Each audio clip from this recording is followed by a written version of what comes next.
Bismillahirrahmanirrahim. Assalamualaikum warahmatullahi wabarakatuh. Alhamdulillah, alhamdulillahilladzi lam yattakhidh waladan wa lam yakul lahu syarikun fil mulk wa lam yakul lahu waliyyun minadh-dhulli wa kabbirhu takbira. Asyhadu an la ilaha illallah wahdahu la syarika lahu wa asyhadu anna Muhammadan abduhu wa rasuluhu la nabiyya ba'dahu. Allahumma shalli wa sallim ala sayyidina Muhammad sallallahu alaihi wasallam wa ala alihi wa ashabihi wa barik wa sallim ajma'in.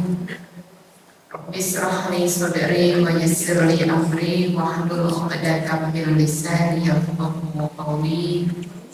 Allahumma rzuqna ya Rabbi fahman nabiyyin wa hifdzal mursalin wa ilhamal malaikatil muqarrabin fi 'afiyah ya arhamar rahimin. Amin ya rabbal alamin. Ibu-ibu sekalian yang insya Allah senantiasa bertambah solehah. Semoga senantiasa Allah curahkan rahmatnya, keberkahannya kepada kita, kepada keluarga kita. Wabil khusus alhamdulillah pagi ini Allah karuniakan kita sehat walafiat jasmani rohani. Bisa hadir di majelis ilmu. Semoga Allah karuniakan taufik kepada kita semua, Allah menundukkan hati kita. Allah mudahkan kita untuk memahami ilmu, mendapatkan ilmu yang bermanfaat bagi kita. Dan semoga istiqomahnya kita di dalam majelis ilmu, majelis zikir menjadi wasilah Allah ampuni dosa-dosa kita. Allah ampuni dosa-dosa suami dan anak-anak kita, dan semoga juga menjadi jalan kebaikan bukan hanya untuk kita, tapi semoga juga menjadi jalan kebaikan untuk keluarga dan keturunan kita. Amin ya rabbal alamin. Ibu sekalian, kita akan bahas mengenai bagaimana menanamkan akidah Islam pada anak. Sebelum kita membahas tentang how, itu kan kalau kita bicara tentang how, bagaimana, itu kan cara. Ya. Ada hal yang lebih fundamental daripada itu, yaitu apa? Bahwa akidah, atau dalam bahasa kita adalah keimanan, ya. Ini sebenarnya menjadi misi kehidupan manusia. Jadi kita sebagai, kalau sekarang kita kan sebagai orang tua, bukan cuma sebagai anak. Wabil khusus kita sebagai orang tua, sebagai seorang ibu, anak itu adalah amanah. Ya. Dan dengan amanah itu, apa sih yang sebenarnya menjadi tanggung jawab kita? Ketika Allah karuniakan kita anak, maka saat itulah kita punya tanggung jawab untuk mendidik, membimbing, supaya mereka menjadi generasi robbani, menjadi generasi yang betul-betul menuhankan Allah, menjadi generasi yang betul-betul setiap rasa dalam kehidupannya itu selalu dikembalikan kepada Allah Subhanahu wa ta'ala. Dan kita harus memahami bahwa jangankan kita, ya, manusia biasa, Nabi dan Rasul saja, ya, itu senantiasa memiliki kekhawatiran kalau sampai menjadi musyrik, ya. Padahal Nabi dan Rasul, yang kita tahu bahwa Nabi dan Rasul itu maksum, ya kan, terbebas dari dosa. Jadi julukan maksum itu adalah dari kita, keimanan kita kepada para nabi dan rasul. Tapi secara individu, secara pribadi, nabi dan rasul itu senantiasa memiliki kekhawatiran, khawatir kalau imannya lepas. Coba kita lihat ya, ibu-ibu di surah Ibrahim. Surah Ibrahim ayat 35. Ya. Di ayat itu Allah Subhanahu wa taala berfirman, Rabbi ja'al hadza baladan amina waj'alni wa baniya an na'budal asnam. Dan ingatlah ketika Ibrahim berkata, dia berdoa kepada Allah. Apa doanya? Ya Allah, ya Tuhanku, jadikanlah negeri ini Mekah negeri yang aman, dan jauhkanlah aku beserta anak cucuku daripada menyembah berhala. Padahal kondisinya Nabi Ibrahim adalah Khalilullah. Nabi Ibrahim itu kekasih Allah. Nabi Ibrahim bahkan di dalam setiap kita sholat di tahiyat akhir, ya, Allahumma sholli ala Muhammad wa ala ali Muhammad kama shallaita ala Ibrahim wa ala ali Ibrahim wa barik ala Muhammad wa ala ali Muhammad kama barakta ala Ibrahim wa ala ali Ibrahim fil alamin innaka. Bahkan dalam sholawat yang paling sempurna ya ibu-ibu, jadi sholawat yang kita baca di tahiyat akhir itu adalah sholawat yang paling sempurna.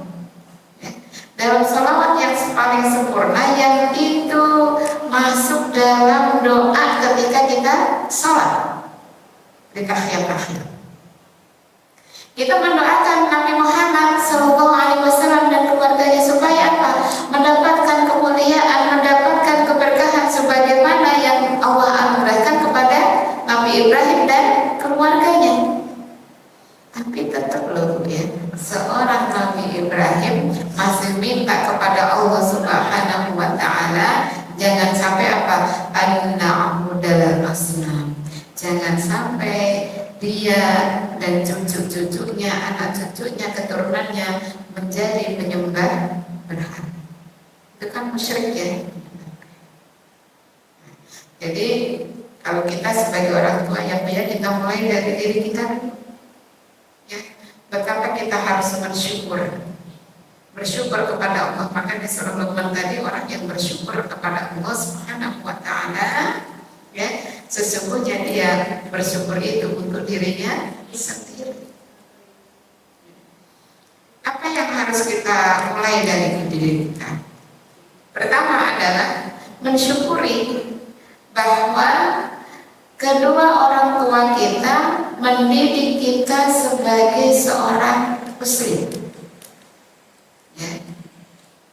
Jadi kalau sekilas apa hubungannya dengan menanamkan akidah? Ya. Padahal ibu sekalian, yang namanya mensyukuri keberadaan orang tua kita, bahwa orang tua kita mendidik kita sebagai seorang muslim, ingat, la in syakartum la azidannakum. Menjadi jalan Allah tambahkan nikmat yang kita syukuri adalah nikmat iman. Maka insya Allah Allah akan tambahkan kepada kita tambahan nikmat iman. Yang selanjutnya adalah baru kita sebagai individu orang tua, individu kalau kita sebagai seorang ibu, sebagai seorang istri. Kalau Rasulullah itu ibu-ibu sekalian menggambarkan yang namanya seorang perempuan itu adalah ra'iyah fi baiti zawjiha, pemimpin di rumah suaminya, komandan. Jadi ibu-ibu walaupun yang jadi kepala rumah tangga adalah suami-suami, tapi komandannya itu ibu-ibu loh. Ya, komandannya ibu-ibu. Sampai seorang pemimpin, ar-rijal kan, ar-rijal qawwamun 'ala nisa, seorang pemimpin suami kita itu yang ngatur dalam keluarga ibu-ibu. Coba aja, betul nggak? Ya, karena memang kita oleh Rasulullah SAW disebut sebagai ra'iyah fi baiti zawjiha, ya, komandan di rumah suaminya. Ya. Nah, komandan itu harus sedikit kesalahannya, bukan nggak boleh salah ya Bu ya, bukan nggak boleh salah, tetapi harus meminimalisasi error. Nah, ya, memang itu tugas kita Bu. Maka kita belajar dari sejarah bagaimana Nabi Ismail alaihissalam walaupun selama 14 tahun dari habis lahir ya tidak bersama dengan ayahandanya, tapi karena ibundanya itu minim errornya, ya, maka tumbuh menjadi pemuda yang luar biasa. Maka seorang ibu, seorang istri memang harus minim errornya. Ya, harus minim errornya, hatinya harus jangan banyak error, pikirannya harus jangan banyak error, adabnya, lisannya harus jangan banyak error. Ya, itulah julukan yang disematkan oleh Rasulullah SAW dengan menyebut seorang wanita itu sebagai ra'iyah, komandan. Masya Allah, luar biasa. Insya Allah itu menjadi tambahan nikmat bagi kita. Insya Allah, amin ya rabbal alamin. Ibu-ibu sekalian yang dirahmati Allah, kalau ini kan minim error saja Bu, itu bahasanya luas ya. Nah, tapi kita fokusnya bukan ke minim errornya ya. Bagaimana menjadikan seorang istri, seorang ibu yang minim error, itu nanti bahasanya lain lagi ya. Sekarang kita bahasannya adalah bagaimana kita menanamkan akidah kepada diri anak-anak kita. Di dalam hadis Rasulullah SAW, ini hadis yang diriwayatkan oleh Imam Bukhari dan Imam Muslim. Wa anhu aydan anna Rasulullah SAW qala ma min maulidin illa yuladu 'ala al-fitrah. Nah, ini hadis ini terkenal banget ya.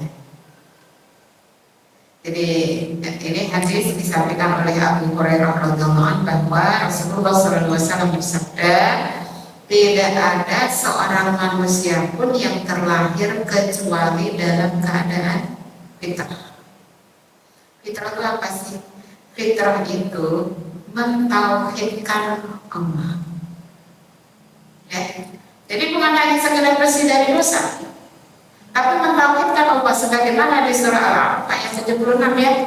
Ketika janin dalam kandungan seorang ibu berusia 120 hari, nah, maka disumpah oleh Allah Subhanahu wa taala, apakah aku itu qalu bala syahidna. Maka roh janin menjawab di hadapan Allah Subhanahu wa taala, ya, Engkau adalah Rabbku dan aku menjadi saksi. Jadi fitrah itu adalah mentauhidkan Allah. Tugas kita sebagai seorang ibu, sebagai orang tua adalah bayi yang dihadirkan oleh Allah untuk kita, untuk rumah tangga kita, untuk keluarga kita, menjadikan kita punya status sebagai orang tua. Allah kasih dalam keadaan fitrah. Maka ketika kembali kepada Allah, tanggung jawab kita supaya anak kita ini nanti ketika kembali itu dalam keadaan fitrah. Maka berlaku, ada semua ruh yang datang kepada Allah akan ditolak, kecuali apa? Illa man atallah biqalbin salim. Kecuali yang datang kepada Allah Subhanahu wa taala itu dalam keadaan hati yang bersih, hati yang benar-benar fitrah, hati yang benar-benar mentauhidkan Allah, tidak tercampur dengan kemusyrikan sedikit. Sehingga Sedangkan misi utama yang diberikan kepada manusia itu adalah menjaga fitrah. Karena manusia dihadirkan ke muka bumi ini dalam keadaan fitrah. Maka misi yang diemban dari bayi, anak-anak, remaja, dewasa sampai tua kalau dipanjangkan umurnya, kemudian kembali kepada Allah Subhanahu wa taala, dia harus dalam keadaan fitrah, mentauhidkan Allah Subhanahu wa taala. Apalagi Ibu sekalian, di dalam hadis ini fa'abawahu, maka orang tuanya yang berperan. Peran terbesar itu orang tua. Fa'abawahu yuhawwidanihi aw yunassiranihi aw yumajjisanihi. Jadi peran orang tua, apakah anaknya itu nanti menjadi Yahudi, menjadi Nasrani, menjadi Majusi. Ini jadi disebutkan penyimpangan-penyimpangan yang ada. Ya. Manusia di dunia ini nanti selain manusia-manusia yang bisa terjaga fitrahnya, juga ada yang Majusi, Nasrani, Yahudi, dan yang lainnya. Ya. Agama-agama bikinan manusia yang lainnya. Siapa yang berperan menjadikan itu? Orang tua. Ya, orang tua. Maka tugas kita ya ibu-ibu sebagai orang tua, apalagi kita sebagai komandan dalam keluarga, dalam rumah tangga, ya, adalah menjaga supaya anak-anak kita tetap dalam keadaan fitrah, dalam keadaan mentauhidkan Allah Subhanahu wa taala. Maka ibu-ibu sekalian harus menjadi prioritas. Kita harus belajar dari bagaimana Rasulullah SAW berdakwah. Rasulullah berdakwah hampir 22 tahun, mendekati 23 tahun. Ya. Nah, ternyata Rasulullah SAW itu hampir selama 13 tahun dakwah di Mekah. Dakwah di Mekah apa misinya? Menyebarkan tauhid, menanamkan akidah. Coba kita perhatikan di Mekah. Mekah pada saat itu, ya, dalam keadaan ekonomi yang carut marut. Mekah pada saat itu dalam keadaan kezaliman yang luar biasa. Bahkan sampai apa ibu-ibu? Sampai yang namanya manusia bukan pelaku pasar, tetapi barang, ya, barang yang diperdagangkan di pasar. Itu sangat kezaliman yang merajalela ibu.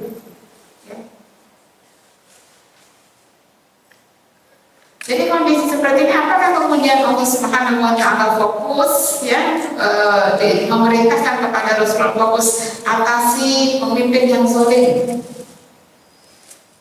ya, atasi kondisi moral yang buruk? Ternyata ya, dakwah Rasulullah di Mekah itu ibu-ibu ya lebih lama daripada dakwah Rasulullah di Madinah. Ketika berada di Mekah hampir selama 13 tahun, fokusnya itu menanamkan akidah, karena itu basic, hal yang fundamental sebagai seorang manusia.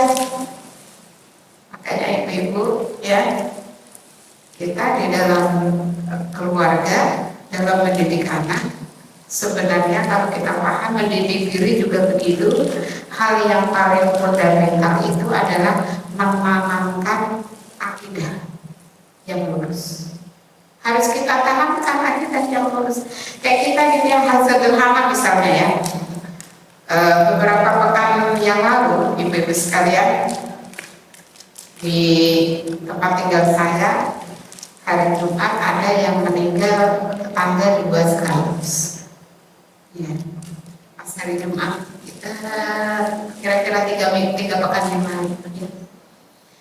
Yang satu jamaah majelis taklim saya, beliau cancer, jadi udah lama ya dirawat di Darmanis, meninggal jam 1 malam. Kita masih sibuk Bu ya di tempat beliau, rumah beliau. Tiba-tiba saya disusulin karena namanya Bu RT, guru ngaji juga, Bu RT juga gitu ya. Jadi disusulin gitu ya.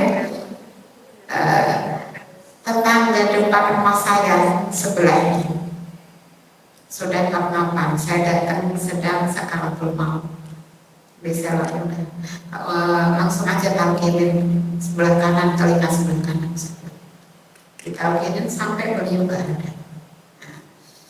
Nah, tiba-tiba Bu ketika kita ngurus itu ya, namanya 2 jenazah ya, deketan lagi ya, insya Allah itu kendala. Nah, ada yang jalan ke bapak-bapak, oh pantesan Umi, nah ya, pantesan Umi kemarin berapa hari sampai semalam itu burung gagak tuh lewat terus. Ya, burung gagak lewat terus. Nah ini ya, ini bagian dari apa kata Rasulullah, tatayur ya. Tatayur itu kan musyrik, dilarang oleh Allah Subhanahu wa ta'ala. Jadi menganggap sesuatu apapun itu ya bisa mendatangkan manfaat atau untung. Nah, kalau masalah burung gagak lewat ya lewat karena dia punya sayap. Atau misalnya hampir suka umum itu Bu apa nabrak kucing. Nah misalnya tiba-tiba qadarullah paginya nabrak kucing, mungkin siangnya ada musibah misalnya begitu ya. Bukan tadi pagi itu gara-gara kita nabrak kucing. Ya. Itu bagian dari syirik juga. Itu kan harus dibersihkan. Itu kalau orang udah kayak gitu tuh udah lupa lah kalau quwata illa billahnya hilang. Ya. Padahal namanya kucing ketabrak ya memang udah takdirnya. Pertama, kucing gak dipikirin flyover, jembatan penyeberangan.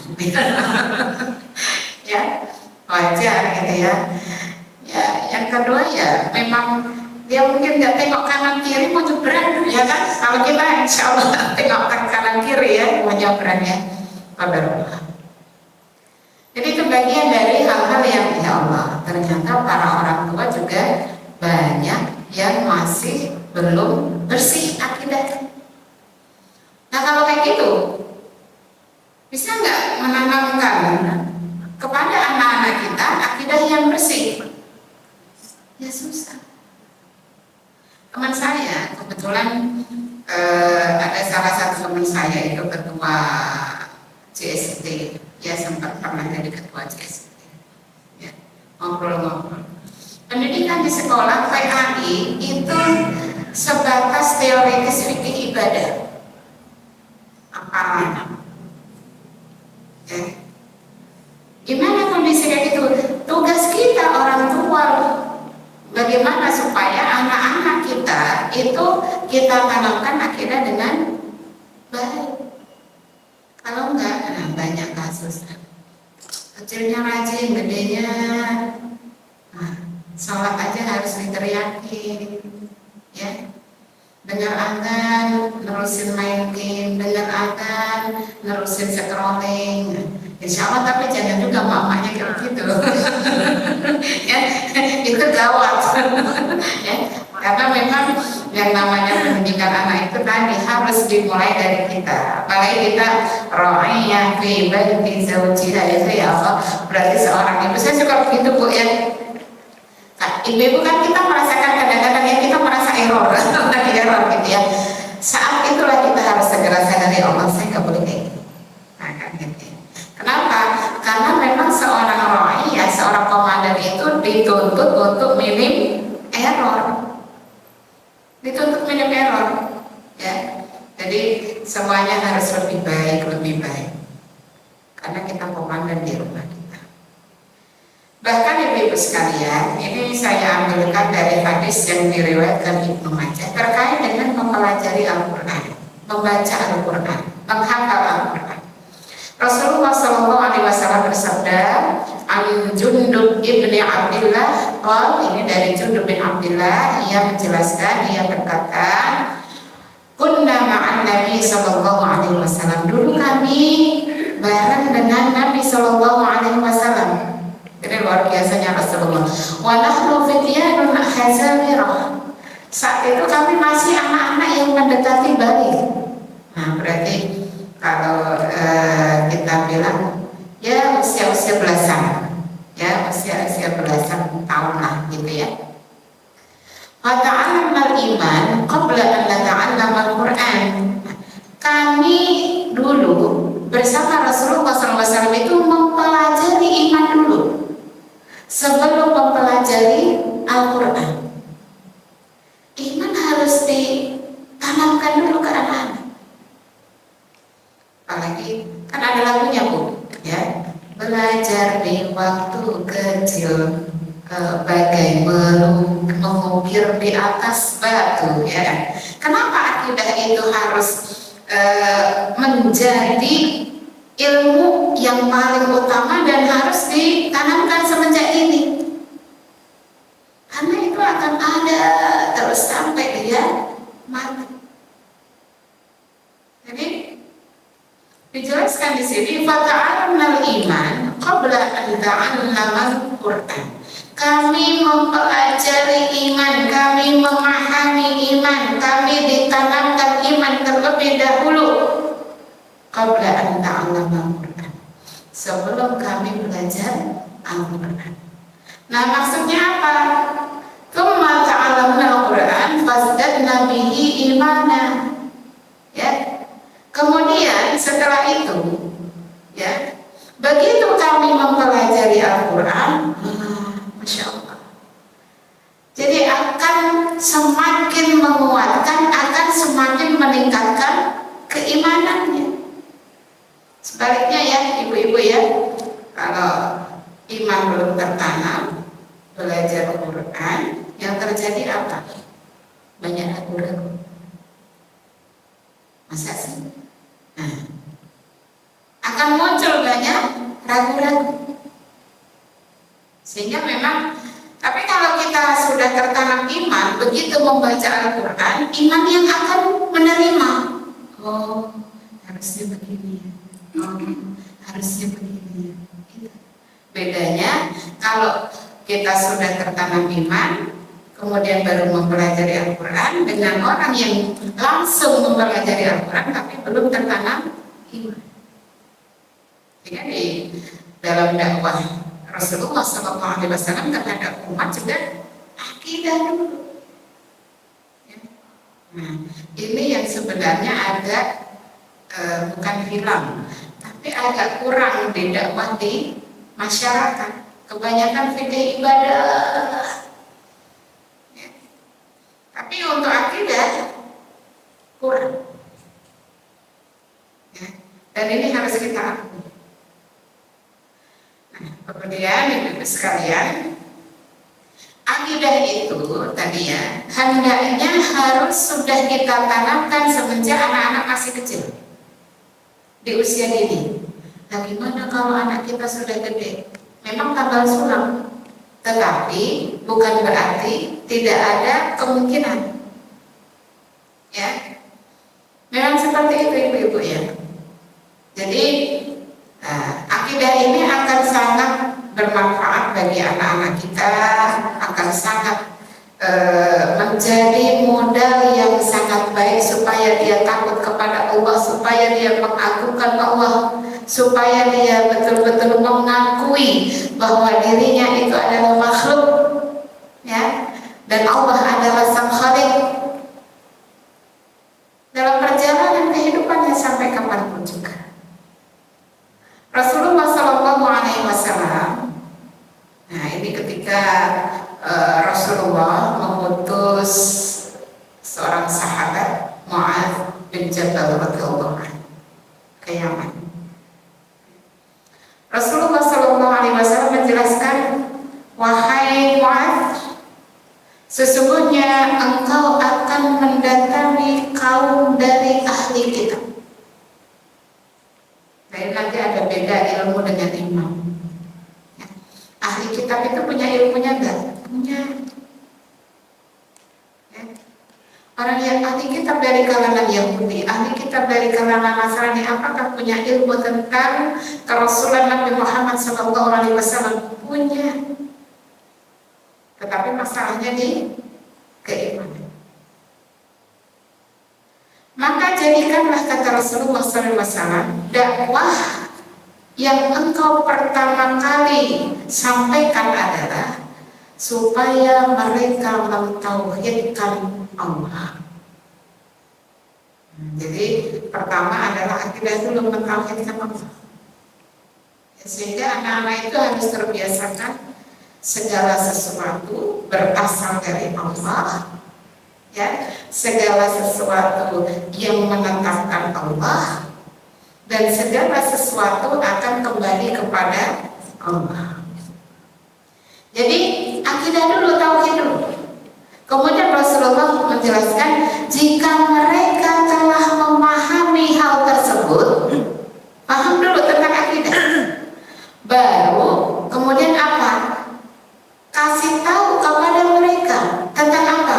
Kewajiban sholat 5 waktu. Nah, jadi ya ibu-ibu, ini dalam kita mendidik anak juga begitu.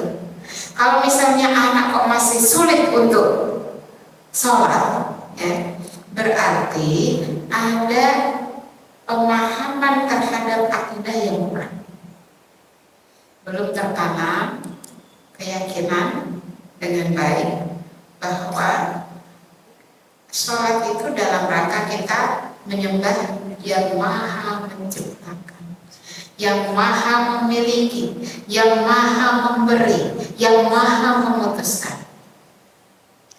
Yang kedua, dia belum betul-betul meyakini, ya, bahwa ketika seorang manusia punya kewajiban kepada Allah kemudian dilanggar, itu akan mendapatkan hukuman, akan mendapatkan azab. Ya. Dan hati-hati anak-anak itu, ya Bu ya. Anak-anak itu kan masih muda, dipengaruhi oleh syahwat. Nah, syahwat itu tidak hanya ketertarikan laki-laki dengan perempuan, tapi kalau kata Rasulullah, neraka itu dikelilingi oleh syahwat. Syahwat itu apa? Kesenangan. Ya. Coba kalau kita sebagai individu, ya, kira-kira kita paham tentu saja neraka itu tempatnya apa sih? Tempatnya orang disiksa, tempatnya orang dibakar, ya, gelap, bau, pokoknya luar biasa, nggak kebayang kepedihan di neraka. Tapi kenapa orang mau mendatanginya? Karena kata Rasulullah, saat yang namanya neraka itu dikelilingi oleh syaitan. Sehingga anak kalau sudah berteman asik, ya, sehingga apa? Nah, kalau salah teman, udah itu jadi satu masalah lagi, menjauhkan dia dari agama. Belum lagi sekarang, ya, rasa-rasanya sulit untuk kemudian menghindarkan anak dari memegang HP. Yang di pondok aja Bu, ibu-ibu tuh suka curhat Bu, ya. Kalau pulang nggak bisa lepas dari HP. Nah, gitu. Ya. Jadi kayaknya udah menjadi hal yang amat sangat penting, ya. Ya mudah-mudahan ibu-ibunya jangan sampai nggak bisa lepas dari HP. Ibu-ibunya insya Allah nggak bisa lepas dari Al-Quran. Amin. Ya. Jadi hal seperti ini harus paham dulu, sehingga apa, dia punya benteng. Kalau sudah tertanam akidah punya benteng, lalu lagi main sama teman lagi asik-asiknya, wah, dengar adzan harus sholat. Kenapa? Karena sudah ada rasa takut kepada Allah. Lagi pegang HP, lagi asing, ya. Teman anak-anak kita tuh di kamar tapi temannya banyak. Ya. Ya zaman sekarang kan gitu ya Bu ya. Ya Allah, temennya banyak. Kadang-kadang saya suka perhatikan gitu ya. Anak saya kan juga remaja semua ya. Kadang-kadang suka perhatikan, itu ngomong sama siapa? yang kalau yang cowok mabar, ya. Tapi ketika anak sudah tertanam akhirnya, oh ya, waktunya baca Quran, waktunya sholat, ya, dia sudah punya pegangan. Dan memang di dalam hadis ini pahamkan mereka dengan akidah dulu. Kalau mereka sudah paham tentang akidah, sudah tertanam akidah yang baik, baru kemudian sampaikan kewajiban-kewajibannya kepada Allah Subhanahu wa Ta'ala. Jadi kewajiban kepada Allah Subhanahu wa Ta'ala akan mudah dijalankan ketika apa? Ketika sudah melaksanakan, sudah memahami akidah dengan benar. Kemudian Ibu-ibu sekalian, apa sih sebenarnya tujuan menanamkan akidah? Nah, ini penting buat kita, ya. Karena kita juga itu bukan cuma untuk anak-anak kita, juga untuk kita. Kenapa kita harus belajar akidah? Kenapa kita harus menanamkan akidah? Yang pertama adalah supaya punya keyakinan bahwa Allah Subhanahu wa Ta'ala adalah satu-satunya Rob. Apa itu Rob? Rob itu adalah Tuhan yang Maha menciptakan, yang Maha memberi, yang Maha mengatur. Jadi dalam alam semesta ini keyakinan itu kuat bahwa apa? Hanya Allah Subhanahu wa Ta'ala sebagai satu-satunya Rob, Tuhan. Sehingga nggak akan terpengaruh insya Allah dengan pergaulan. Ketika ya informasi semakin terbuka luas, bukan hanya dakwah yang di YouTube, dakwah Islam yang di YouTube dan sebagainya, mereka pun berdakwah. Ya. Pernah anak saya mempertanyakan hal itu. Ya. Jadi, misionaris juga banyak, dai juga banyak, misionaris juga banyak. Sehingga ketika dia sudah meyakini keyakinan dalam akidah itu, Bu, nggak boleh 75%, nggak boleh 90%, 99% aja nggak boleh, harus full 100%. Keraguan sedikit saja, dibalik itu banyak dosa. Ya. Jadi dalam akidah, kalau fikih itu masih bisa, ya, bergeser, asalkan bukan yang masalah misalnya yang sudah pasti. Nah, sudah Allah tetapkan sholat 5 waktu, rakaatnya sekian, waktunya sekian. Tapi kalau sekedar misalnya pakai kunut nggak masalah, ya. Pakai sayyidina nggak masalah. Pakai atau tidak dalam fikih ibadah diperbolehkan. Tapi kalau dalam akidah itu harus 100%, sehingga menutup pintu-pintu perbuatan syirik. Tertutup pintu-pintu perbuatan syirik. Yang namanya zodiak, yang namanya kalau dalam di kalangan remaja ya, macam-macam juga ya. Apalagi sekarang kalau yang namanya syirik ya, syirik itu kan kalau di dalam kitab Al-Kabair, syirik adalah dosa besar yang paling besar. Nomor 1 itu kan syirik. Orang yang syirik dalam keadaan mati udah nggak bisa didoain, ya. Tapi kalau orang muslim, dia mati dalam keadaan muslim, masih punya dosa, masih bisa habis dosanya. Kalau banyak yang mendoakan, banyak yang memohonkan ampun. Makanya nasihat Luqman kepada anaknya yang nomor 1 apa, Bu?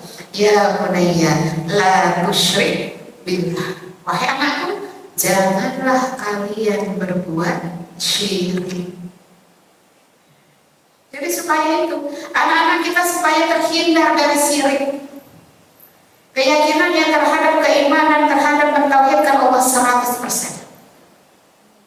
Bahwa Ar-Rabb cuma satu-satunya. Allah Subhanahu wa Ta'ala yang Maha menciptakan, yang Maha mematikan, yang Maha memberi, yang Maha mengatur, yang Maha menetapkan, hanya Allah Subhanahu wa Ta'ala. Jadi nanti akan bisa memaknai, Bu, ya, bahwa apa? Bahwa dalam kehidupan ini kedudukan doa, kedudukan ikhtiar itu adalah peluang dari Allah Subhanahu wa Ta'ala supaya kita mendapatkan pahala. Maka orang mukmin orientasinya bukan kepada hasil. Orang mukmin itu orientasinya kepada proses. Isi proses itu adalah ikhtiar dan doa. Yang di situ Allah akan melimpahkan banyak pahala. Jadi kalau ada yang udah berdoa, nah gitu ya, udah banyak doa, perasaan gitu ya, perasaan doang gitu ada. Perasaan ikhtiarnya udah luar biasa, doanya udah luar biasa. Dan ternyata tidak sesuai dengan ekspektasi kita, gitu ya. Mengeluh berkurang pahala. Tapi kita menerima ridho dan kemudian berusaha dengan lebih baik, berdoa dengan lebih baik, itu akan memperlipat-lipatkan pahala. Dalam akidah seperti itu. Nah, kemudian yang kedua apa? Yang kedua adalah supaya kita sebagai manusia itu istilahnya gini, sadar diri, ya. Sadar diri bahwa kita itu adalah makhluk, ya. Yang namanya makhluk itu Bu, diciptakan apa menciptakan? Diciptakan. Diatur atau mengatur? Diatur. Dikasih atau ngasih? Dikasih. Makhluk itu seperti itu Bu, ya. Sehingga berusaha untuk mencari keridhaan Allah Subhanahu wa Ta'ala. Dengan cara apa? Ridho dengan segala ketetapan Allah. Kenapa? Nah, kita ini makhluk, bukan khaliq. Kalau makhluk itu dikasih, ya, diatur, dihidupkan. Yang mengasih, yang mengatur, yang menghidupkan, yang mematikan, yang menetapkan itu Sang Khalik, Allah Subhanahu wa Ta'ala. Sadar diri, oh ya, berarti kalau saya ingin mencari rahmat Allah Subhanahu wa Ta'ala, kita tetap jalan supaya mendapatkan rahmat Allah. Jangan sebaliknya, ingin mendapatkan rahmat Allah Subhanahu wa Ta'ala, tapi kita malah menempuh jalan yang bisa mendekatkan berkah Allah Subhanahu wa Ta'ala. Jadi harus seperti itu, ya. Karena kita sadar kita makhluk, maka kita akan berusaha menempuh jalan yang Allah ridhoi. Yang ketiga adalah, ya, supaya kita sebagai manusia itu mau mengupayakan berakhlak yang islami, berakhlak yang mulia. Dalam rangka apa? Dalam rangka menjauhkan diri dari dosa, dalam rangka menyelamatkan diri kita di dunia wal akhirah. Jadi kenapa kita harus menanamkan akidah dengan benar, ya. Nah, bagaimana kemudian kita cara untuk menanamkan akidah pada anak-anak kita, ya, masuk ke sini.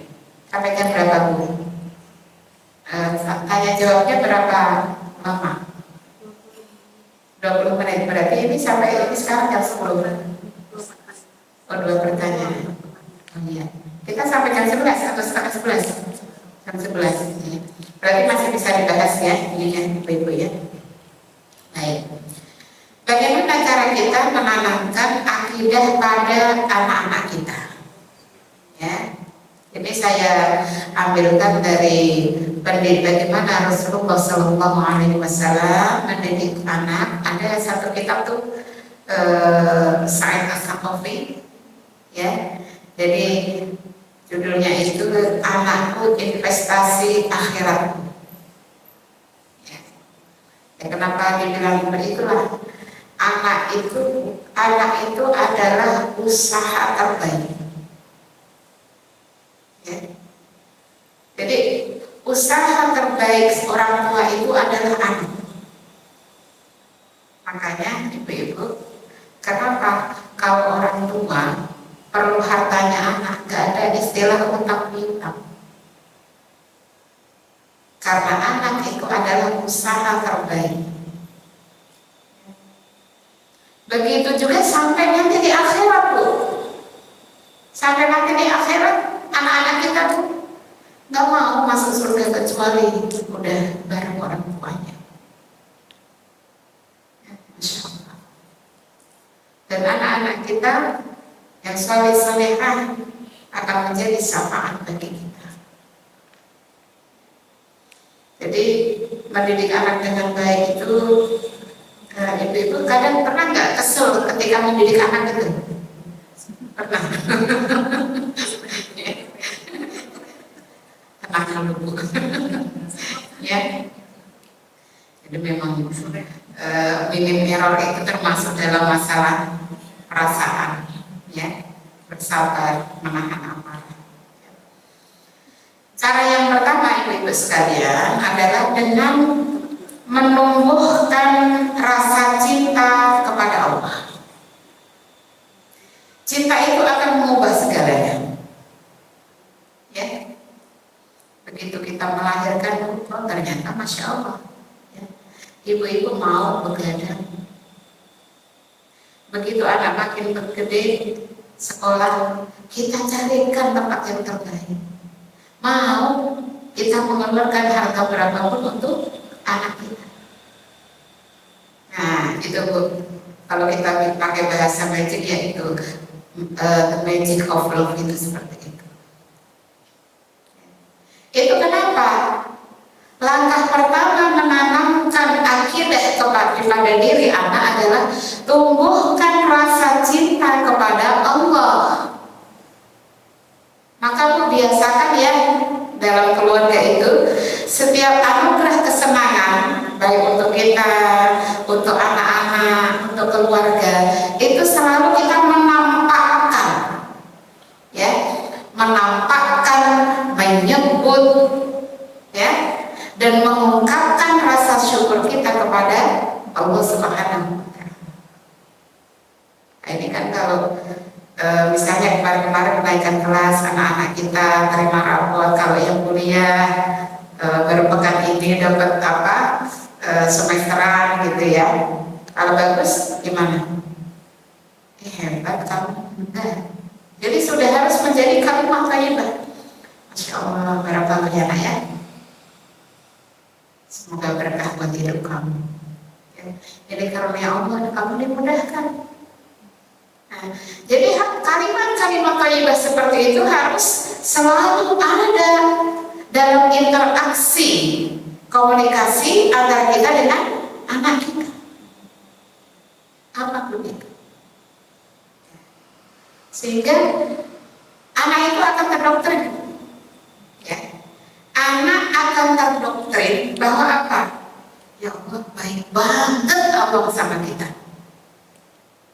Sehingga kalau sudah merasa bahwa Allah itu baik banget sama kita, ya, akan mudah bagi anak itu untuk kemudian berusaha menaati kewajibannya kepada Allah Subhanahu wa Ta'ala.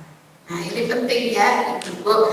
Jadi apapun kesenangan, apapun nikmat yang Allah kasih ke kita, ke anak kita, ya, harus dinikmah, ungkapkan dengan kalimat-kalimat thayyibah memuji Allah Subhanahu wa Ta'ala bahwa ini nak, karena Allah itu sayang sama kita. Kemudian apa lagi? Dalam bentuk ketika ada kesulitan, ya, ketika ada kesulitan, ada musibah, ada kesempitan, maka apa? Ajak anak berdoa, ajak anak supaya meminta pertolongan kepada Allah Subhanahu wa Ta'ala. Kadang kan anak pasti dalam perjalanannya adalah Tuhan ya, misalnya, aduh ini mah masalahnya ini, ya kan kadang-kadang begitu ya. Udah nak, Bismillah, Yasir wala tu'asir, nanti juga ada kemudahan, Allah yang masih kemudahan. Nah, itu doktrin Bu, ya, doktrin supaya apa? Supaya dia yakin bahwa setiap kesulitan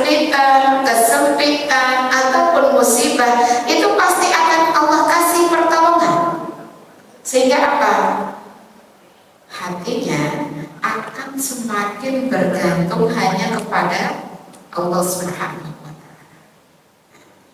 Jadi ini ya ibu-ibu, hal-hal seperti ini harus menjadi kebiasaan komunikasi yang interaktif antara kita dengan anak dalam setiap hal, ya, dalam setiap hal. Kadang-kadang kan kita mau yang simpel aja, gitu ya. Tapi memang mendidik itu tidak bisa simpel. Ya. Mendidik itu tidak bisa simpel. Kadang-kadang orang tua berpikirnya, masa udah gede nggak tahu, nah kan gitu ya. Kalau yang menghadapi anak yang udah agak gede gitu ya, masa udah gede kok nggak tahu juga? Lah memang belum tahu. Kalau sampai belum tahu, salah siapa? Kita. Rasulullah Shallallahu Alaihi Wasallam, ya, beliau ketika memboncengkan Ibnu Abbas. Nah, Ibnu Abbas ini kan beliau saat itu usianya sekitar 10-11 tahun. Nah, dibonceng sambil jalan. Makanya ya ibu-ibu, salah satu nasihat ya yang insya Allah itu mudah masuk ke anak-anak kita yaitu apa? Ketika berkendara. Nah, problemnya sekarang adalah ketika berkendara anak-anak asik dengan gadgetnya. Nah, padahal itu waktu untuk menasihati. Yang kedua apa? Ketika makan. Nah, ketika makan juga begitu, sibuk sendiri. Nah, makanya jangan sampai ketika makan anak-anak juga sibuk sendiri. Rasulullah SAW bahkan ketika dalam berkendara, ya kalau zaman dulu mah bukan motor ya Bu ya. Zaman dulu pakai keledai, pakai unta, pakai kuda, kan gitu. Rasulullah menasihati Ibnu Abbas, nah, aku akan mengajarkan kepadamu beberapa untayan kalimat. Jagalah Allah, niscaya Allah akan menjagamu. Ya. Jadi selalu tanamkan kepada anak-anak bergantung dulu kepada Allah. Bergantunglah kepada Allah. Dengan cara apa? Jaga sholatmu, jaga tilawahmu, jaga doamu. Maka kata Rasulullah, Allah akan menjagamu. Maka Allah akan menjagamu. Jagalah Allah, maka Allah akan menjagamu. Artinya apa ibu-ibu? Ya, tanamkan pada anak-anak kita supaya senantiasa menepati kewajibannya kepada Allah. Allah yang akan jaga kamu. Yang kedua apa? Kata Rasulullah, jika engkau meminta, mintalah kepada Allah. Nah, artinya apa ibu? Biasakan anak itu senantiasa berdoa. Doa itu kan hajat. Doa itu kan minta tolong kepada Allah. Jadi nggak usah segan Bu, meskipun anak udah gede-gede gitu ya. Saya juga termasuk berusaha yang belajar demikian. Mau makan aja nih. Sudah baca doa belum? Nah, padahal kan dari dulu udah dibiasakan, ya. Kita juga baca doa dizahirkan. Nah, jangan cuma Bismillahirrahmanirrahim. Kalau yang biasa pakai Allahumma barik lana, saya termasuk yang terbiasa Allahumma barik lana fima razaqtana wa qina adzabannar. Minum makan. Ini untuk menanamkan kepada anak setiap saat itu minta kepada Allah. Minta kepada Allah akan menjadikan dia mulia, minta kepada manusia akan menjadikan hina. Kenapa kok hina? Orang kalau manusia itu Bu, kalau diminta terus-terusan, bosan. Keenakan lu. Ya. Jadi muncul kayak begitu kadang-kadang kan ya. Tapi kalau Allah, semakin diminta, semakin Allah cinta kepada hambanya. Minta sama Allah. Ya. Jika engkau meminta-mintalah tolong kepada Allah, mintalah kepada Allah Subhanahu wa Ta'ala. Kemudian kata Rasulullah, dan jika engkau meminta pertolongan, mintalah pertolongan kepada Allah. Kadang-kadang kalau pas kantor anak, aduh mah macet di mana, saya sengaja doa gitu ya. Udah tenang aja, anak Rabbi yasir wa anta asir. Allahumma la sahla illa ma ja'altahu sahla wa anta taj'alul hazna idza syi'ta sahla. Udah Allah yang nolong. Nah, selesai gitu aja ya. Dan memang keyakinan ya Bu ya, keyakinan. Makanya iman itu nggak boleh 99%, harus 100% ya. Jadi jangan kira-kira, kadang-kadang ada yang nanya ya, ibu-ibu, saya doa begini Umi kira-kira dikabul nggak ya? Ya, itu kan ada ayatnya, ud'uni fastajib lakum, ya, berdoalah kepadaku maka pasti aku kabulkan. Tinggal yang namanya doa itu kan kalau ada yang namanya sayap doa. Nah, doa itu ada ininya Bu ya, ada rukunnya, ada sayapnya. Salah satunya apa? Ada sebabnya. Salah satu sebabnya apa? Hendaknya diawali dengan sholawat. Gitu ya. Makanya Rasulullah di dalam hadis beliau mengingatkan kita semua ibu-ibu ya, semua doa itu terhalangi ya, kecuali setelah mengucapkan sholawat ya. Bahkan ketika selesai azan ya, kita mau doa azan aja disunahkan untuk baca sholawat dulu ya kan. Abu Bakar As-Siddiq bahkan mengatakan beliau bahkan sholawat itu lebih mengabulkan doa-doa. Insya Allah. Banyak sholawat. Kemudian Rasulullah juga menasihati, ketahuilah seandainya seluruh manusia bersatu memberikan kebaikan kepadamu, mereka tak akan sanggup kecuali sebatas apa yang telah Allah tetapkan. Dan jika mereka seluruhnya bersatu guna menimpakan keburukan padamu, mereka tak akan mampu kecuali sebatas apa yang sudah Allah tetapkan. Ya. Jadi la haula wala quwata illa billah itu betul-betul sampai kepada pemahaman di dalam jiwanya. Ini yang pertama ya ibu-ibu. Kemudian yang kedua adalah mengajarkan kisah-kisah Nabi dan menceritakan keagungan Allah Subhanahu wa Ta'ala. Jadi kalau jalan-jalan kemana misalnya gitu ya, pasti ada masa-masa di mana kita bersama keluarga jalan kemana ya. Melihat keagungan Allah itu tidak hanya sebatas difoto, diabadikan, dibahas ya, dibahas bahwa ini adalah bagian dari kehebatan Allah menciptakan alam semesta. Itulah fungsinya kita melakukan tafakur ya.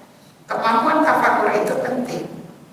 Kisah-kisah Nabi kita ceritakan, bagaimana Nabi Yunus misalnya ya, itu kan kisahnya sebenarnya luar biasa. Nabi Yunus alaihissalam itu kan pergi ya dari umatnya karena sudah sekian lama didakwahi gak nurut kan gitu. Begitu di perjalanan, bukan kebetulan ya, qadarullah, kapalnya karena bocor bisa tenggelam kalau gak dikurangi satu. Itu diundi sampai berkali-kali. Kenapa? Karena tidak mau umat yang ikut di kapal itu yang dicemplungin adalah Nabi Yunus. Ternyata sampai berkali-kali diundi tetap yang keluar namanya Nabi Yunus. Kadang begitu dilempar dimakan ikan ya, begitu dimakan ikan, di perut ikan. Emang ada selama 40 hari manusia bisa bertahan hidup di perut ikan? Ada. Itu mukjizat dari Allah Subhanahu wa Ta'ala. Dan selama di dalam perut ikan muncul tauhid yang masih tertanam di hati dan jiwa Nabi Yunus alaihissalam. La ilaha illa anta subhanaka inni kuntu minadh dhalimin. Jadi mengakui bahwa tidak ada ilah itu zat yang maha tinggi, yang dituju, yang disembah. La ilaha illa anta. Ya. Tidak ada ilah kecuali Allah. Subhanaka, bahkan dalam keadaan paling terburuk sekalipun gak ada harapan kecuali kepada Allah yang berada di dalam perut ikan. Sebenarnya harusnya udah mati 40 hari. Seharusnya kan kalau secara logika udah mati ya Bu ya. Tidak ada harapan, tetapi tidak pernah sedikit pun menyalahkan Allah. Tidak mengeluh dengan perkataan apa? Subhanaka, maha suci Allah. Allah tidak punya kesalahan, Allah tidak punya keburukan, bahkan Allah tidak pernah zalim sedikit. Subhanaka, inni kuntu minadh dhalimin. Dia menunjuk dirinya, ya Allah, saya yang zalim, saya yang banyak dosa. Maka tiba-tiba, nah itu kan kalau dalam kisah itu kan bersin ya, bersin namanya ikan paus bersin ya gede ya. Maka keluar ternyata terlempar ya ke satu tempat, balik lagi Bu ke kaumnya, balik lagi ke kaumnya, tapi atas kehendak Allah. Begitu Nabi Yunus alaihissalam itu kelempar dari mulut ikan kembali ke kaumnya, ternyata kaumnya seluruhnya sudah beriman. Jadi kita tuh nggak tahu, makanya ya ibu-ibu dalam mendidik anak juga jangan gini ya. Kita prinsipnya instan. Hari ini nasihatin harus langsung jadi, awas. Ya jangan begitu. Kita belajar dari situ, masya Allah ya. Ditinggalkan dalam keadaan ingkar, ya. Nah, begitu sudah mengalami peristiwa yang luar biasa, oh ternyata ketika dikeluarkan dari mulut perut ikan, balik lagi ke umatnya sudah dalam keadaan taat kepada Allah. Makanya ibu-ibu dalam mendidik juga begitu, jangan mau instan.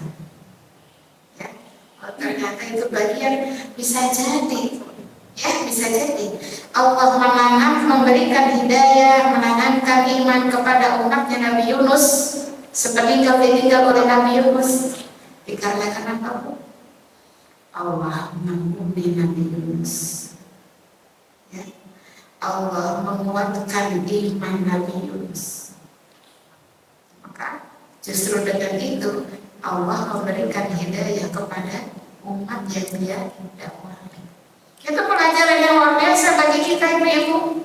Namanya mendidik anak jangan cuma modalnya kalimat. Maka ketika kalimat sudah meluncur, terucap, terdengar oleh anak-anak kita, maka apa yang harus kita lakukan? Teruslah munajat kepada Allah Subhanahu wa Ta'ala. Karena yang memiliki hati Allah, yang memberikan taufik itu adalah Allah.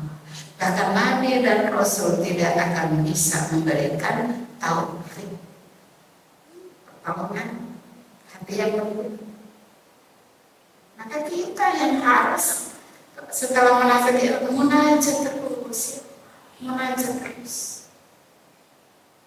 Karena Allah tidak akan membiarkan hamba-hambanya yang senantiasa berserah diri meminta kepada Allah Subhanahu.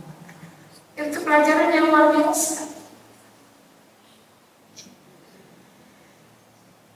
Rasulullah SAW, beliau juga mengajarkan, ajarkanlah kepada anak-anak kalian 3 perkara. 1, cinta kepada Nabi. Ya. Ini bagian dari amal Rasul. Beriman kepada Rasul itu bukan cuma menghafal Nabi dan Rasul 25 orang Ya, itu hafalan. Mengimani Nabi dan Rasul itu adalah satu kepada tugasnya. Yang kedua, kepada risalah yang dibawa. Ya. Jadi itu yang namanya mengimani Nabi dan Rasul. Jadi dalamnya sama kayak kita kayak ini. Jadi sebenarnya kita bicara kulit dulu, Bu. Ya. Karena dalamnya itu sebenarnya adalah akidah. Ya, dalamnya akidah. Jadi ini kerangkanya yang kita omongin sebenarnya. Karena kalau kita mau mendidik anak, kita juga ibu harus bersiap diri dengan apa? Dalamnya. Ya.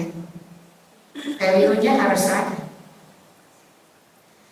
Jadi cinta kepada Nabi, cinta kepada keluarga Nabi, dan membaca Al-Quran dalam rumah ya Bu ya, walaupun kita masih ya nggak ada yang sempurna ya, rumah tangga mendidik anak nggak ada yang sempurna, tapi di dalam proses akidah, ibadah, kebiasaan ibadah ya itu harus beriringan. Jadi semisal ya sudah selalu kita berusaha sebagai komandan ya Bu ya, menjaga apa misalnya selain sholat 5 waktu juga kita menjaga dalam keluarga kita ini supaya apa? Habis subuh, habis maghrib tilawah. Kalau habis subuh nggak bisa, kejar habis maghrib. Jadi itu harus bukan cuma untuk kita, tapi kita harus memberikan contoh. Ya. Karena tadi memang komandan itu harus minim errornya ya Bu ya, harus bisa menjadi contoh. Nah, kemudian yang selanjutnya yang ketiga. Yang ketiga adalah membacakan, mengajarkan Al-Quran. Yang namanya mengajarkan harus sampai kepada makna. Jadi tadabbur. Ya. Kalau kita tidak bisa melakukan itu, harus dicarikan guru, kan gitu. Supaya anak-anak itu memahami tadabbur Quran, kan gitu. Dan kemudian ini harus menjadi kebiasaan, ya harus menjadi kebiasaan di rumah. Pembiasaan membaca Al-Quran, pembiasaan memahami makna dari Al-Quran. Ya. Dan kemudian yang saya batasi sampai 4. Yang keempat adalah mentalqin, ya, mentalqin atau mengucapkan 2 kalimat syahadat. Ya. Itu harus dibiasakan dari kecil. Kalau yang masih punya anak-anak kecil itu luar biasa, dibiasakan yang namanya La ilaha illallah Muhammadur Rasulullah, tiada Tuhan selain Allah, Nabi Muhammad utusan Allah. Ya, itu harus ditalkinkan kepada anak. Imam Al-Ghazali beliau menjelaskan tentang pentingnya mentalkinkan kalimat tauhid ini. Bukan cuma kalau udah mau mati gitu, ya. Tetapi ditalkinkan kalimat tauhid itu justru dari masa permulaan dan pertumbuhan anak-anak kita.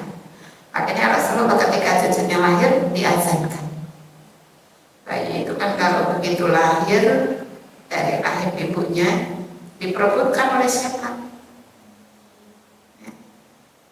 Makanya harus diazankan, kemudian seorang ibu harus punya hafalan doa, ya, menjaga dari godaan syaitan, ya. A'udzu bikalimatillahit tammati min kulli syaitan wa hammatin wa min kulli 'ainin lammah. Jadi ditiupkan ke wajah anak kita. Jadi kalau misalnya kadang-kadang anak kita mendapati anak-anak kita kok kayaknya lagi agak keras nih, ya, hatinya lagi agak keras, dinasihati, baca itu tiupkan di wajahnya. Setelah sholat dalam sujud kita didoakan. Ya. Ada satu doa yang pernah saya sampaikan dulu tuh, Allahumma barik li fi awladi wa hafadhum wa la taqtulhum wa waffiqhum li ta'atika wa warzuqni birrahmah birahmatika ya arhamar rahimin. Ya Allah ya Rabbi, berkahilah saya, ada anak-anak saya, lindungilah mereka, jauhkan mereka dari mudarat, dari bahaya. Berikanlah mereka taufik untuk taat kepada Engkau ya Allah, dan berikanlah hamba rezeki berupa bakti mereka dengan birahmatika ya arhamar rahimin, dengan rahmatmu, dengan kasih sayang yang maha pengasih penyayang. Amin ya rabbal alamin. Mungkin itu ya ibu-ibu yang saya sampaikan, yang kita bahas dalam bahasan ini. Ini memang masih kulitnya, karena memang bagaimanapun juga ya, kita sebagai orang tua itu harus memiliki value-nya berupa apa? Kita harus lebih dulu punya pemahaman akidah yang lurus. Kalau kita sudah punya pemahaman akidah yang lurus, itu secara otomatis akan mewarnai pikiran kita, perasaan kita, jiwa kita. Sehingga ketika menghadapi dan menjalani proses mendidik ya, kita akan selalu acuannya kepada salimul akidah, akidah yang bersih. Wallahu a'lam bishawab. Mudah-mudahan bermanfaat buat kita semua. Billahi taufiq wal hidayah. Wassalamualaikum warahmatullahi wabarakatuh. Jazakumullah khairan katsiran Ustaz Hadia. Baiklah, kita membuka beberapa pertanyaan. Bagi yang ingin bertanya, kami silakan.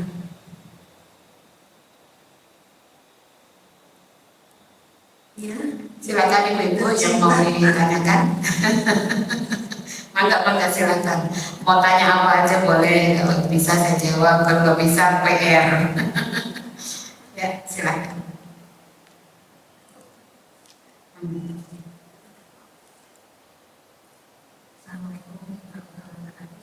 Waalaikumsalam warahmatullahi wabarakatuh. Jadi kalau misalnya tato ini kan itu tipis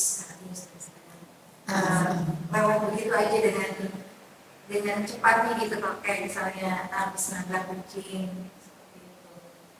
Nah itu kalau misalnya kan kadang ada apa ya, seperti ketakutan gitu. Nah ada apa itu? Misalnya kita sudah menghilangkan nyawa satu makhluk.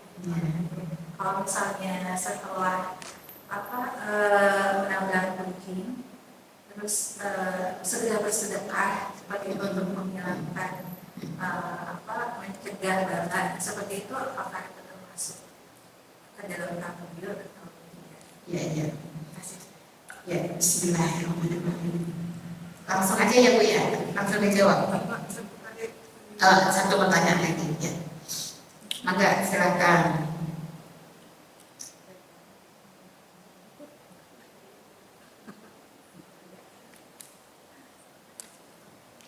Ibu-ibu yang lain lagi mikir mau nanya apa. Ya, langsung dijawab dulu.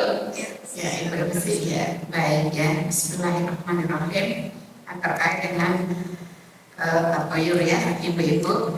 Nah, apakah kalau kita setelah melewati kejadian itu, kemudian berusaha melakukan amal yang baik, itu termasuk tatayur atau tidak? Kan gitu ya pertanyaannya. Pertama adalah innamal a'malu binniyat. Ya, niat dari kita melakukan kebaikan itu apa? Apakah niatnya itu supaya nggak terjadi apa-apa? Nah, misalnya, berarti itu tatayur. Kita berarti meyakini bahwa kejadian itu akan mengakibatkan sesuatu yang tidak nyaman apapun itu. Nah, gitu. Tetapi kalau niatnya itu adalah dalam rangka wa'adbi, ada di dalam hadis itu wa'adbi sayyi'atil hasanah. Ya, ittaqillaha haitsuma kunta, bertakwalah kalian kepada Allah di mana pun kalian berada, wa'adbi sayyi'atil hasanah, dan ikutkanlah terhadap perbuatan dosa itu perbuatan-perbuatan baik. Nah, tapi kalau kita melihat itu sebagai keteledoran kita, ya Allah, kan harus segera gitu ya. Jadi kalau ada bisikan tahayul gitu ya, syirik gitu ya, itu harus segera kita istighfar, kemudian la ilaha illallah. Kenapa kok la ilaha illallah? Karena ini berdasarkan nasihat Nabi Muhammad SAW kepada para sahabat, ya Rasulullah, bagaimana supaya iman kami teguh lagi? Maka kata Rasulullah, Bu, ucapkanlah la ilaha illallah. Jadi ketika kita mengucapkan la ilaha illallah, itu kita betul-betul khusyuk dan meyakini tidak ada apapun juga ya, kecuali itu semua bergantung kepada Allah Subhanahu wa Ta'ala, sehingga akan menghilangkan ya bisikan-bisikan syirik ya, tatayur kayak begitu ya. Nah gitu ya. Jadi itu kembali innamal a'malu binniyat. Kalau itu untuk menghindari supaya tidak dapat musibah, nah alhamdulillah itu bisa masuk ke dalam syirik juga. Tapi kalau dalam rangka ya Allah, ini keteledoran saya, kenapa saya kurang hati-hati, nah kan gitu ya. Maka itu kita merasa itu bagian dari kesalahan kita, kelemahan kita, maka wa'ad bi'is-sayyi'ah wa'ad bi'is-sayyi'atil hasanah. Maka untuk menutupinya ya, kita tutupi dengan kebaikan-kebaikan. Salah satunya ya sedekah, menguburkan dengan baik ya. Begitu kira-kira. Ya, silakan. Assalamualaikum warahmatullahi wabarakatuh. Waalaikumsalam.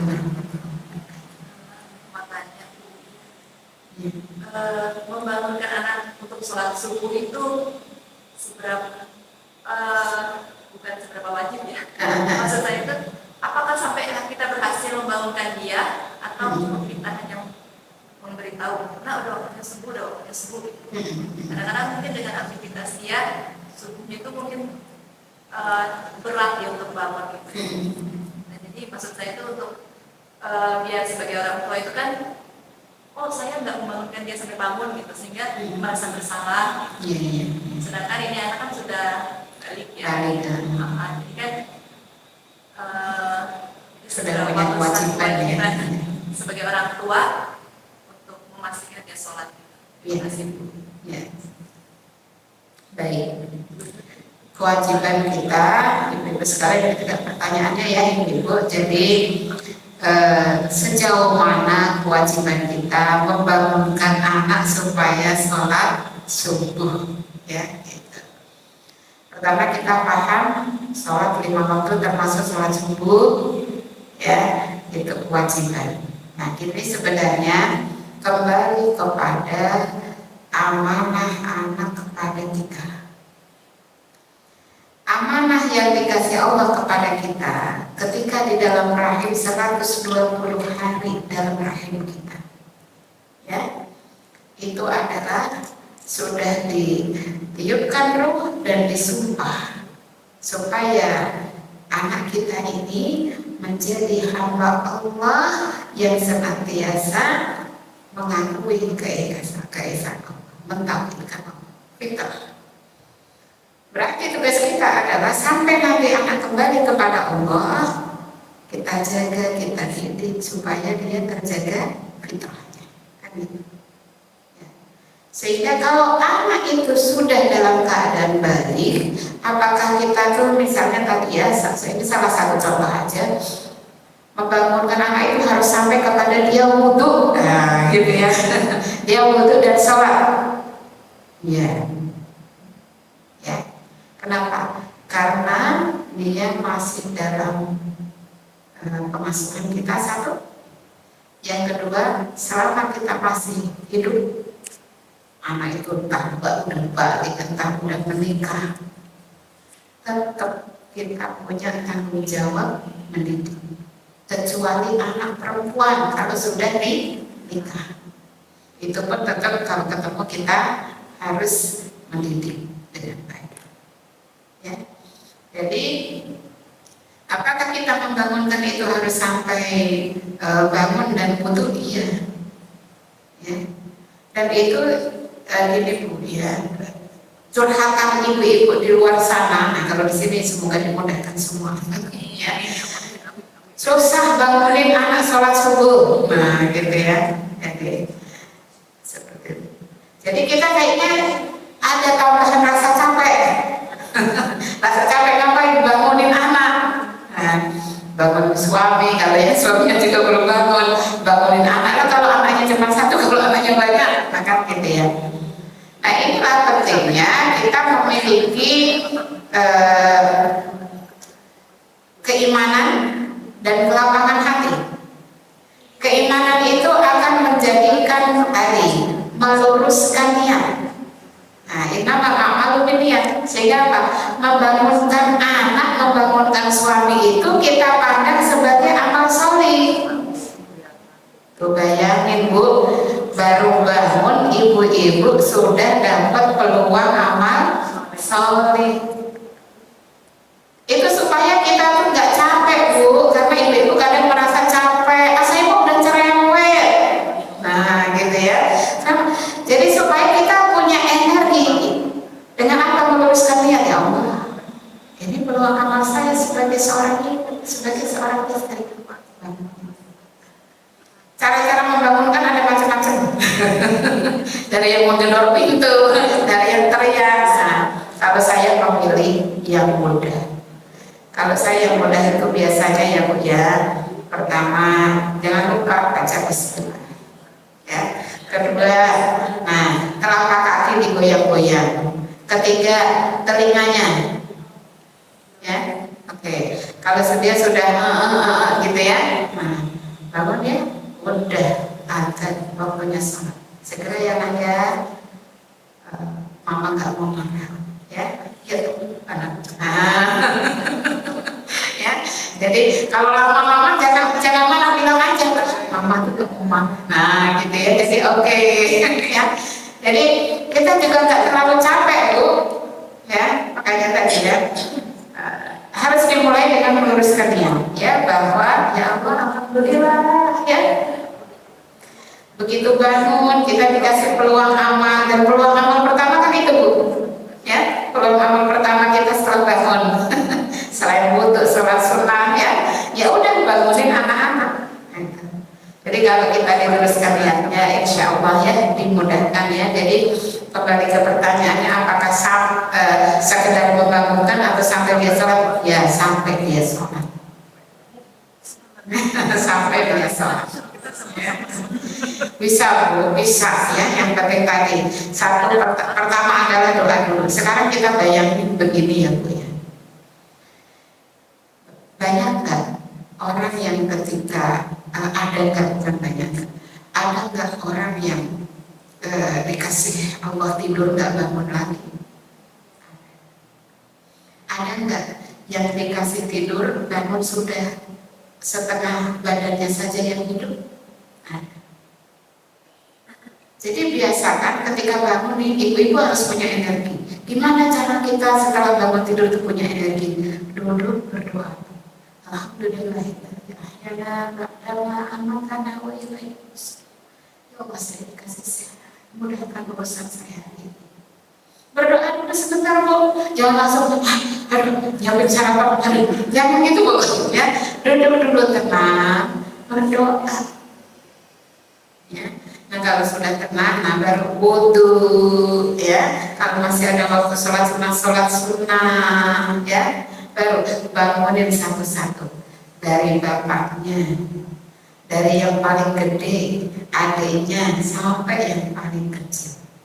Sehingga melihat mereka misalnya ke masjid atau mungkin ada yang sholat di rumah tepat pada waktunya, ya Allah alhamdulillah ini rezeki buat saya.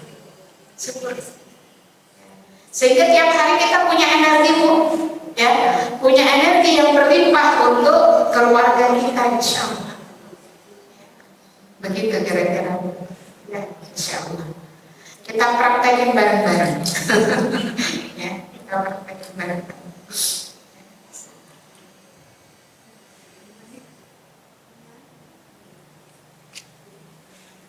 Ada lagi yang mau bertanya? Kita silakan.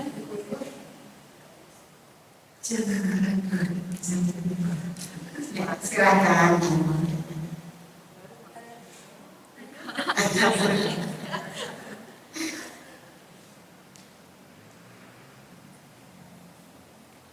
Alhamdulillah, terima kasih Ustazah Lia atas tausiah hari ini. Insya Allah semua ilmu yang kita dapat pada hari ini berguna dan tercatat sebagai perisai diri menuju jannahnya. Amin. Sejatinya sejatinya seorang muslimin adalah doa. Bolehkah kami meminta doa Ustazah Lia? Kita doa dulu ya Ibu sebelum kita bertempat di sini. Kita awali dengan istighfar. Astaghfirullahaladzim, astaghfirullahaladzim, astaghfirullahaladzim. Alladzi la ilaha illa huwal hayyul qayyum wa atubu ilaih. Bismillahirrahmanirrahim. Hamdan syakirin, hamdan na'imin, hamdan yuwafi ni'amah wa yukafi mazidah. Ya Rabbana lakal hamdu kama yanbaghi li jalali wajhika wa 'azimi sultanik. Allahumma salli wa sallim ala sayyidina Muhammad salatan tuwassi'u biha 'alaina al-arzaq wa tuhassin lana min al-akhlaq. Allahumma inna nas'aluka bi anna asyhadu annaka Allahu la ilaha illa anta al-ahad as-samad lam yalid wa lam yulad wa lam yakul lahu kufuwan ahad. Rabbi Rabbana ighfir lana Rabbana ighfir lana Rabbana ighfir lana wa liwalidayna warhamhuma kama rabbayana shighara. Allahumma inna nas'aluka al-'afiyah fid dunya wal akhirah. Allahumma inna nas'aluka al-'afwa wal 'afiyah fi dinina wa dunyana wa ahlina wa malina. Allahumma astur 'awratina wa amin rawatina. Allahumma a'inna 'ala dzikrika wa syukrika wa husni 'ibadatik.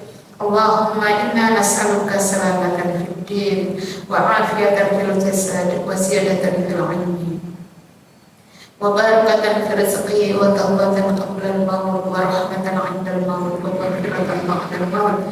Allahumma hawwin 'alaina fi sakaratil maut wa najatan minan nar wa 'afwa 'inda al-hisab. Allahumma inna nas'aluka al-huda wa tuqa wal 'afafa wal ghina. Allahumma kfina bi halalika al-haramika wa qina bi fadlika 'amman siwak.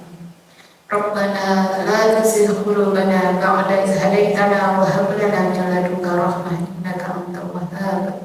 Rabbana afrigh 'alaina sabran wa tsabbit aqdamana wa ansurna 'alal qawmil kafirin. Rabbana atina min ladunka rahmah wa hayyi lana min amrina rasada. Rabbana hab lana min azwajina wa dhurriyyatina qurrata a'yun waj'alna lil muttaqina imama. Rabbana hab lana minas salihin. Allahumma barik lana fi awladina waghfirhum wa la tatrukhum wa waffiqhum li ta'atika warzuqna birrahum bi rahmatika ya arhamar rahimin. Allahumma ij'al awladana awladan salihin hafizina lil Qur'an was sunnah fuqaha fid din mubarakan hayatuhum fid dunya wal akhirah.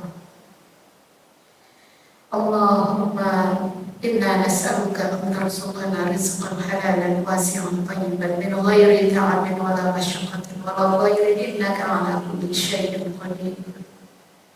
Rabbana zalamna anfusana wa illam taghfir lana wa tarhamna lanakunanna minal khasirin. Allahumma ansur ikhwanana al-muslimina wal mu'minina wal mustad'afina al-mu'minina fi Filistin wa fi Indonesia wa fi kulli makan wa fi kulli zaman. Allahumma hariril masjidil aqsa al-mubarak min aydil kuffar. Rabbana taqabbal minna innaka antas samiul 'alim wa tub 'alaina innaka antat tawwabur rahim. Wa sallallahu ala khairi khalqihi sayyidina Muhammad. Subhana rabbika rabbil izzati amma yasifun wa salamun 'alal mursalin walhamdulillahi rabbil alamin.